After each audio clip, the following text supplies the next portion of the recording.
Victim society. The truth, of course, is that most of us sit somewhere between these two extremes. We sometimes act like victims pointing outward, and we sometimes act like initiators looking within.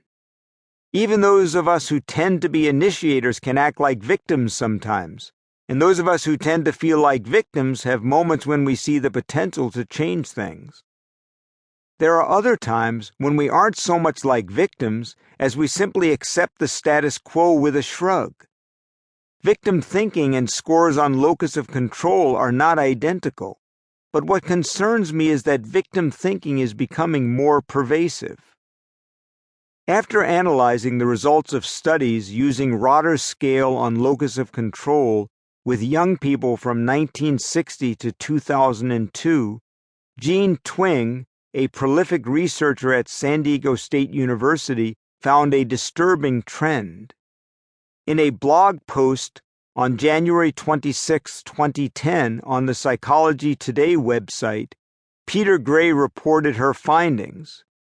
Average scores shifted dramatically for college students away from the internal toward the external end of the scale.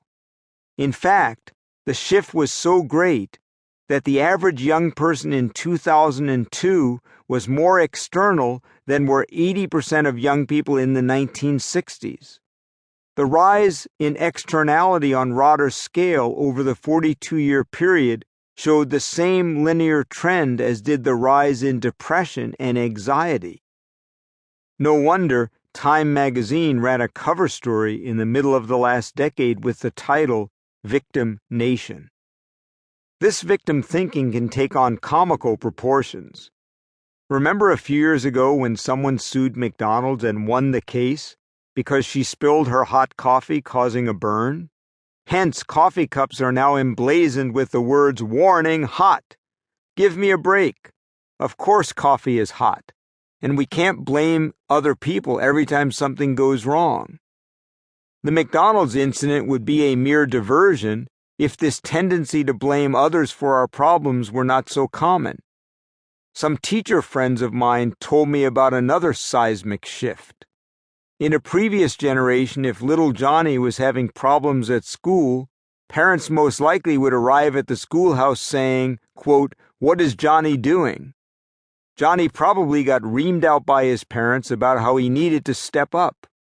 Today, parents are just as likely to come to the school to defend their child, wondering what is wrong with the teachers, the school, and the system that keeps Johnny from reaching his potential.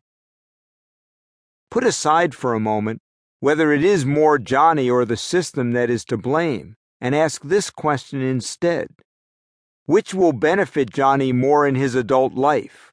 Working on his part of the problem, or learning from his parents that when things go wrong it is someone else's fault? Ask yourself what will help you more, focusing on what you can change or on the things outside your control that limit you.